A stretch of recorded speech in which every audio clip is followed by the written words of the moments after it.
নমস্কাৰ আজি হৈছে 17 জুন আৰু দিনটোৰ কেইবাটাও গুৰুত্বপূৰ্ণ খবৰ আহি পৰিছে আৰু এনে ধৰণৰ খবৰসমূহ নিতৌ চাবলৈ আমাৰ চেনেলটো সাবস্ক্ৰাইব কৰি ভিডিঅ'টোত এটা লাইক কৰি দিব। আজি দিনটোৰ প্ৰথমটো গুৰুত্বপূৰ্ণ খবৰ দিব লৈছো। ৰাজ্যত ক্ৰমান্বয়ে বৃদ্ধি পাইছে বানপানী আৰু বানপানীৰ ফলত ৰাজ্যৰ বিভিন্ন জিলাত এতিয়া বহু সমস্যাৰ সৃষ্টি হৈছে। ৰাজ্যৰ বিভিন্ন প্ৰান্তত বিপদ সীমাৰ ওপৰেৰে বৈছে ব্ৰহ্মপুত্ৰ। দক্ষিণ হালমাৰা মানকাছাৰত ব্ৰহ্মপুত্ৰৰ কালৰূপ বিপদ সীমাৰ 26 সেণ্টিমিটাৰ ওপৰেদি বৈছে পানী। ইতিমধ্যে জলমগ্ন নৈপৰীয়া শতাধিক গাঁও আৰু ৰাজ্যৰ বিভিন্ন প্ৰান্তত এতিয়া বাৰণী পানীৰ কালৰূপ দেখা পোৱা গৈছে। ব্ৰহ্মপুত্ৰৰ পানীৰ মাত্ৰা বৃদ্ধি পোৱাৰ লগে লগে ৰাজ্যৰ বহুকেইখন জিলা এতিয়া সম্পূৰ্ণ বানৰ কবলত। দক্ষিণ হালমাৰাৰ মানকাছাৰত ব্ৰহ্মপুত্ৰৰ কালৰূপ বিপদ সীমাৰ 26 সেণ্টিমিটাৰ ওপৰেদি বৈছে পানী। ইতিমধ্যে জলমগ্ন নৈপৰীয়া শতাধিক গাঁও আৰু ৰাজ্যৰ বিভিন্ন প্ৰান্তত ভাৰণী পানীৰ সৃষ্টি হোৱাৰ লগতে চলিত বানত নলবাৰীত ৰিক্সা চালকৰ প্ৰাণহানি। গৰু আনিবলৈ যাওঁতে বানত উটি গৈ কৰুণ মৃত্যু। মৃত লোকজন বানেকুচিৰ বৰগাজা চুবুৰীৰ ববেশ কলিতা। আৰু ৰাজ্যত এতিয়া বানপানীৰ কালৰূপ দেখা পোৱা গৈছে। চলিত বানত নলবাৰীত ৰিক্সা চালকৰ প্ৰাণহানি। গৰু আনিবলৈ যাওঁতে বানত উটি গৈ কৰুণ মৃত্যুক সাৱটিলে ববেশ কলিতা নামৰ ৰিক্সা চালকজনে। ৰাজ্যৰ বিভিন্ন প্ৰান্তত বানৰ ভয়াৱহ ছবি। ৰঙিয়াত বানত ঘূৰি এজন লোকৰ মৃত্যু। গোধনৰ বাবে খাদ্যৰ যোগান ধৰিবলৈ গৈছিল লোকজন। সেই সময়তে বানত উঠি গৈ মৃত্যু হয় লোকজনৰ। ৰাজ্যৰ ভিন্ন প্ৰান্তৰ লগতে ৰঙিয়াতো ভাৰণী পানীৰ কালৰূপ দেখা পোৱা গৈছে। গোধনৰ বাবে খাদ্যৰ যোগাৰ কৰিবলৈ গৈছিল লোকজন। সেই সময়তে বানত উঠি গৈ মৃত্যুক সাৱটিলে লোকজনে। আৰু ৰঙিয়াত সংঘটিত হৈছে এই ঘটনা। ৰাজ্যৰ উজনিৰ পৰা নামনিলৈকে বানৰ তাণ্ডৱ। বান গৰাখহনীয়া ভূমিস্খলনত বিধ্বস্ত জনসাধাৰণৰ জীৱন। 25খন জিলাত বানৰ ভয়াৱহ ৰূপ। পানীৰ তলত 2000 ৰাজহ গাঁও ছিগিছে বহু নৈৰ মথাউৰি। বন্ধ কৰি দিয়া হৈছে 15 নং আৰু 37 নং ৰাষ্ট্ৰীয় ঘাইপথ। আৰু অসমত পুনৰ বানৰ ভয়াৱহ তাণ্ডৱ দেখা পোৱা গৈছে। বিভিন্ন জিলা সম্পূৰ্ণভাৱে বানৰ কবলত পৰিছে আৰু বিভিন্ন প্ৰান্তৰ পৰা বানৰ কবলত পৰি মৃত্যু হোৱা লোকৰ খবৰ আহি আছে। আৰু এবাৰ উজনিৰ পৰা নামনিলৈকে বানৰ তাণ্ডৱ। বান গৰাখহনীয়া ভূমিস্খলনত বিধ্বস্ত জনসাধাৰণৰ জীৱন যাপন।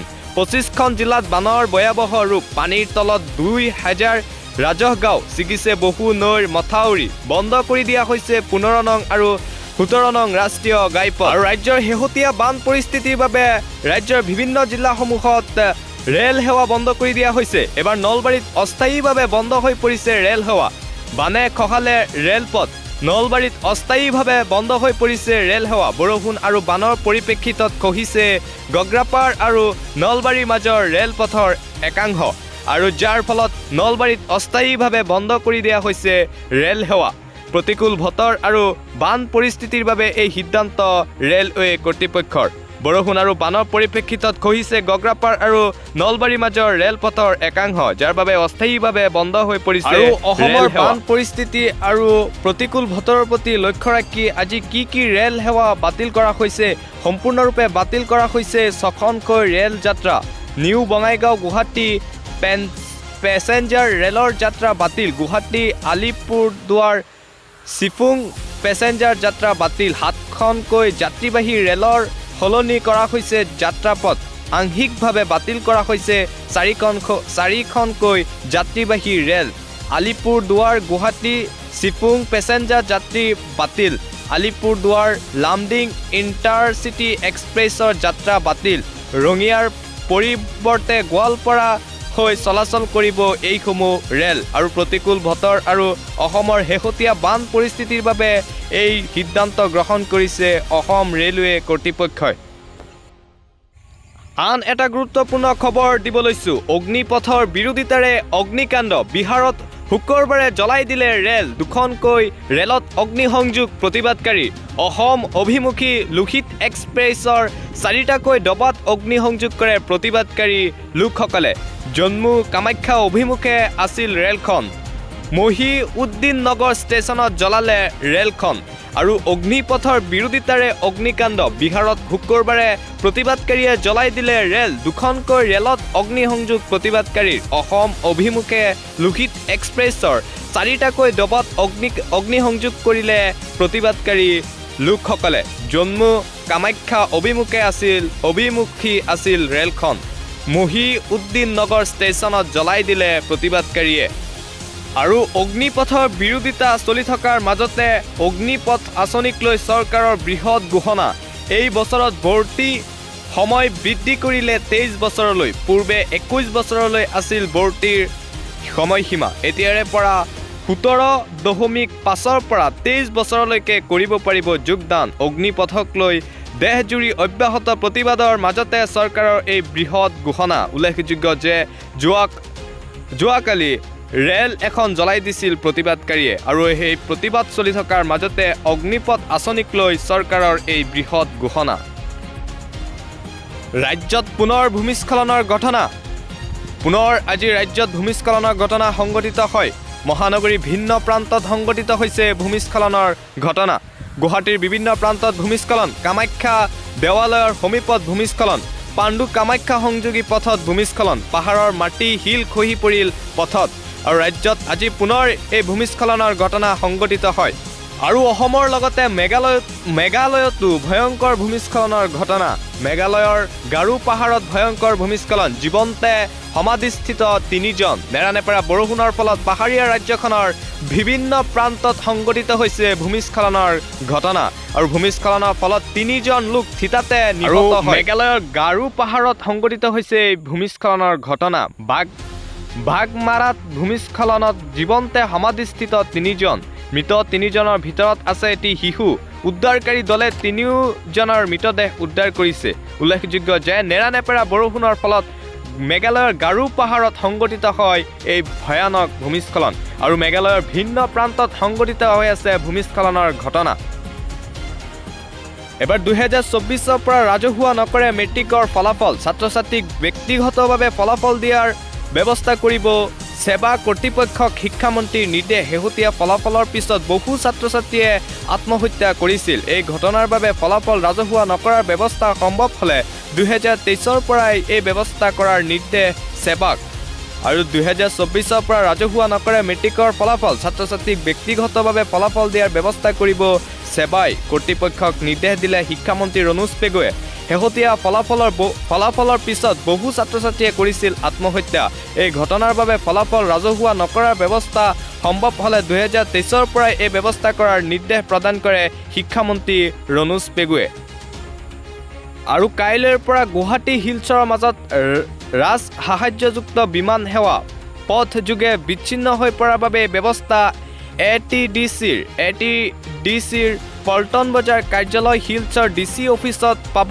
টিকট পূৰ্বতকৈ 1000 টকা বৃদ্ধি কৰা হৈছে টিকটৰ মূল্য 4000 টকাকৈ মূল্য নিৰ্ধাৰণ বিমানৰ প্ৰতিটো টিকেটৰ কাইলৈৰ পৰা গুৱাহাটী হিলছৰ মাজত ৰাজহ সাহায্যযুক্ত বিমান সেৱা পথ যোগাযোগ বিচ্ছিন্ন হৈ পৰাৰ বাবে ব্যৱস্থা কৰিছে অসম চৰকাৰে আৰু ৰাজ্যৰ শেহতীয়া বান পৰিস্থিতি আৰু প্ৰতিকূল বতৰৰ প্ৰতি লক্ষ্য ৰাখি এই ব্যৱস্থা কৰে দেশত পুনৰ দ্ৰুতগতিত বৃদ্ধি পাইছে কৰোনাৰ সংক্ৰমণ বিগত 24 ঘণ্টাত 12,847 গৰাকী নতুনকৈ সংক্ৰমণ হয় কোভিড-19ত বিগত 24 ঘণ্টাত মৃত্যু হয় 14 গৰাকী কোভিড ৰোগী বৰ্তমান সক্ৰিয় ৰোগীৰ সংখ্যা 63,063 গৰাকী আৰু দেশৰ লগতে ৰাজ্যতো আজি 10জনৰ দেশত কোভিড-19ৰ উপস্থিতি ধৰা পৰিছে আৰু দেশত দ্ৰুতগতিত সংক্ৰমণ বৃদ্ধি পাইছে কোভিড-19ৰ বিগত 24 ঘণ্টাত 12,847 গৰাকী নতুনকৈ সংক্ৰমণ বিগত 24 ঘণ্টাত মৃত্যু 14 গৰাকী কোভিড ৰোগী বৰ্তমান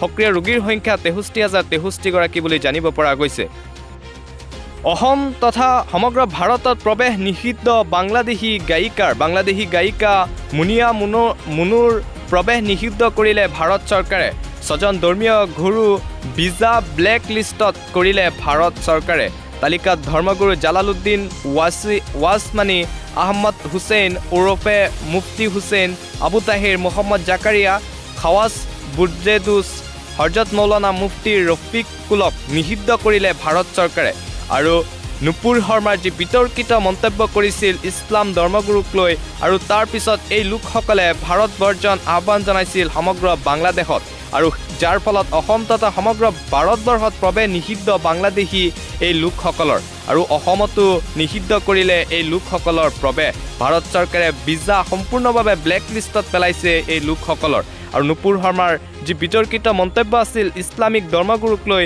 তাৰ ফলতে এই 6জন লোকে ভাৰত বৰ্জনৰ আহ্বান জনাইছিল বাংলাদেশত যাৰ ফলত অসম তথা সমগ্ৰ ভাৰতত নিষিদ্ধ কৰিলে এই বাংলাদেশী লোককেইজনক সিহঁতৰ ভিজা ব্লেক লিষ্টত পেলালে ভাৰত চৰকাৰে এবাৰ অসমৰ বানাক্ৰান্ত লোকসকলৰ কাষত বলিউডৰ 2 তাৰকা বলিউড পৰিচালক ৰোহিত ছেত্ৰী আৰু অৰ্জুন কাপুৰৰ মহানুভৱতা 5 লাখ টকাকৈ সাহায্য অসমৰ বানাক্ৰান্ত লোকসকললৈ মুখ্যমন্ত্ৰীয়ে টুইটযোগে সদৰি কৰিলে এই কথা আৰু অসমৰ বানাক্ৰান্ত লোকসকলৰ কাষত থিয় দিলে বলিউডৰ 2 পৰিচালক ৰোহিত ছেত্ৰী আৰু অৰ্জুন কাপুৰৰ মহানুভৱতা 5 লাখ টকাকৈ সাহায্য অসমৰ বানাক্ৰান্ত লোকসকললৈ মুখ্যমন্ত্ৰীয়ে টুইটযোগে সদৰি কৰিলে এই কথা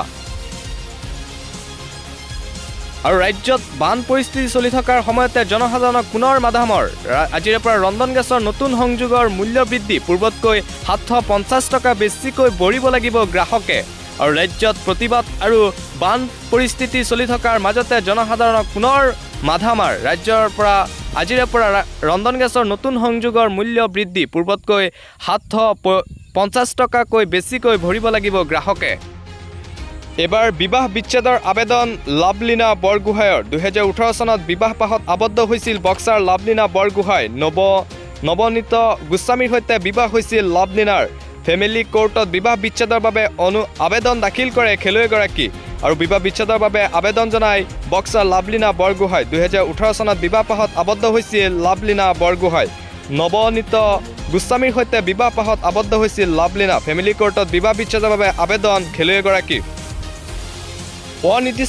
অনিৰ্দিষ্ট কাললৈ বন্ধ থাকিব গুৱাহাটীৰ ৰবীন্দ্ৰ ভৱন অত্যাধিক বৰষুণৰ বাবে ৰবীন্দ্ৰ ভৱনৰ ভিতৰত সোমাল পানী লোক নিৰ্মাণ বিভাগে মেৰামতি কৰিব ৰবীন্দ্ৰ ভৱনৰ ভিতৰচৰা ইতিমধ্যে বাতিল কৰা হৈছে ৰবীন্দ্ৰ ভৱনৰ সকলো অনুষ্ঠান আৰু ৰাজ্যৰ প্ৰতিকূল বতৰ আৰু বানপানীৰ বাবে এই সিদ্ধান্ত ৰবীন্দ্ৰ ভৱন কৰ্তৃপক্ষৰ আজি সন্ধিয়া 7 বজাৰ লগে লগে ভাৰত সাউথ আফ্ৰিকাৰ টি20 শৃংখলা চতুৰ্থখন খেল অনুষ্ঠিত হ'ব ৰাজকোটত অনুষ্ঠিত হ'ব খেলখন উল্লেখযোগ্য যে 2-1 ব্যৱধানত ভাৰত পিছুৱাই আছে শৃংখলাটোৰ পৰা আৰু আজি সন্ধিয়া 7 বজাৰ লগে লগে ৰাজকোটত অনুষ্ঠিত হ'ব ভাৰত সাউথ আফ্ৰিকাৰ চলিত শৃংখলাৰ চতুৰ্থখন টি20 মেচ